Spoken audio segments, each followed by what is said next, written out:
Hi అండి, welcome to my channel. ఎలా ఉన్నారు? అందరూ బాగున్నారా? నేను కూడా బాగున్నానండి. సో మనకైతే మామిడికాయల సీజన్ అయితే స్టార్ట్ అయిపోయింది కదా. నేను మామిడికాయ తొక్క అయితే చేసినాను అనమాట. 2 మామిడికాయలు అయితే తీసుకొని ఇట్లా చిన్న కట్ చేసుకోండి, పైన తొక్క తీసేసి.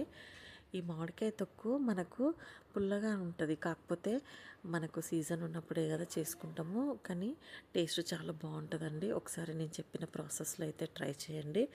కడాయి పెట్టుకొని అందులో ఒక 10 నుండి 12 ఎండుమిర్చి అయితే వేసుకోండి. ఈ ఎండుమిర్చిని కొంచెం కలర్ చేంజ్ అయ్యేంత వరకు వేయించుకోండి. చూడండి, మనకు బ్లాక్ అవ్వద్దు అనమాట. సో మనకి ఇట్లా కలర్ చేంజ్ అయితే సరిపోతుంది. వీటిని పక్కకు తీసి పెట్టుకోండి. ఇప్పుడు అదే కడాయిలో కొన్ని నువ్వులు అయితే యాడ్ చేసుకోండి. మనకు నువ్వులు వేయడం వల్ల కొంచెం మామిడికాయ పులుపు అనేది తగ్గుతుంది. సో టేస్ట్ కూడా బాగుంటుందండి. ఇవి కూడా కొంచెం కలర్ చేంజ్ అయినాక తీసి పక్కకు పెట్టుకోండి. ఈ మామిడికాయ ముక్కలని ఇట్లా నీట్గా కడుక్కోండి వాటర్తోని. చూడండి, ఇట్లా చిన్న చిన్నగా కట్ చేసుకోండి. వాటర్తో కడిగి అయితే నేను పక్కకు పెట్టుకున్నాను. ఇప్పుడు మనమైతే ఇందాక వేయించి పక్కకు పెట్టుకున్నాం కదా ఎండుమిర్చి ఇంకా నువ్వులు, అవైతే నేను మిక్సీ పడుతున్నాను. చూడండి, మిక్సీలోకి అయితే నేను ఫస్ట్ ఒక 4 పచ్చిమిర్చి అయితే యాడ్ చేస్తున్నాను. తర్వాత అందులో ఎండుమిర్చి అయితే వేసేసినాను. ఇప్పుడు కొద్దిగా మనము నువ్వులు అయితే యాడ్ చేద్దాము. ఫస్ట్ నువ్వులు కూడా యాడ్ చేసేస్తున్నా. చూడండి, ఇంట్లో సాల్ట్ కూడా వేసేస్తున్నాను అనమాట. సాల్ట్ కూడా వేసేసినాను. ఇప్పుడు వీటిని ఫస్ట్ మిక్సీ పడదాము. కొద్దిగా మెత్తగా అయిన తర్వాత చూడండి, ఇట్లా మిక్సీ పట్టుకొని ఇప్పుడు ఇందులో మామిడికాయ ముక్కలు యాడ్ చేస్తున్నాను.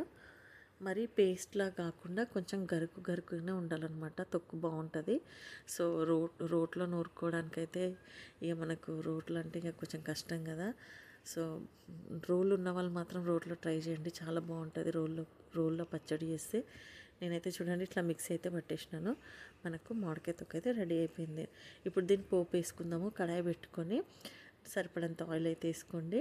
నూనె వేడైన తర్వాత కొన్ని జీలకర్ర ఆవాలు, ఒక 2 ఎండుమిర్చి, అట్లాగే 2 లేదా 3 ఎల్లిపాయ వేసుకోండి. చూడండి, ఎల్లిపాయలు వేసేసిన నేను.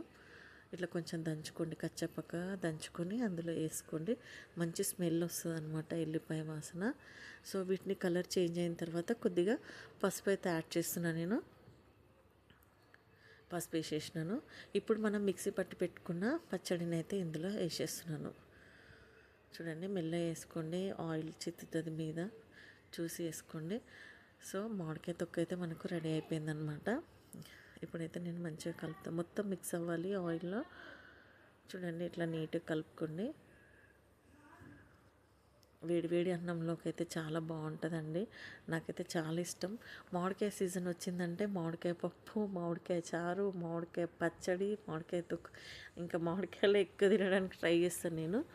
ఓకేనా? మీరు కూడా అంటే మామిడికాయలు ఇష్టపడని వాళ్ళు ఉండరు. సో మామిడికాయ తొక్క అయితే ఇట్లా అయిపోయింది. ఒక 5 మినిట్స్ మీడియం మంట మీద అయితే పెట్టుకోండి, మనకి ఇట్లా రెడీ అయిపోతుంది. సో నేనైతే ఒక బౌల్లోకి తీసుకుంటున్నా. చూడండి, మనకి ఇది 2 to 3 డేస్ వరకు ఉంటుంది, అసలు పాడవదు. బట్ మనం అన్ని రోజులు ఏమి ఉంచంలేండి, టేస్ట్ బాగుంటుంది కాబట్టి మనకు తొందరగానే 1-2 డేస్లో అయిపోతుంది. సో మనకు మామిడికాయ తొక్క అయితే రెడీ అయిపోయింది. సో ఈ ప్రాసెస్లో అయితే మీరు ఒకసారి ట్రై చేయండి, చాలా బాగుంటుంది. ఈ వీడియో కనుక నచ్చినట్లయితే లైక్ చేసి, షేర్ చేసి, ఛానల్ని అయితే సబ్స్క్రైబ్ చేసుకోండి. ఓకేనా? నేనైతే సర్వ్ చేసుకున్నాను. బాగుంది కదా, టేస్ట్ కూడా చాలా బాగుంది. చూడ్డానికే కాదు, టేస్ట్ కూడా బాగుందన్నమాట. సో మనకు థ్యాంక్స్ ఫర్ వాచింగ్. బాయ్.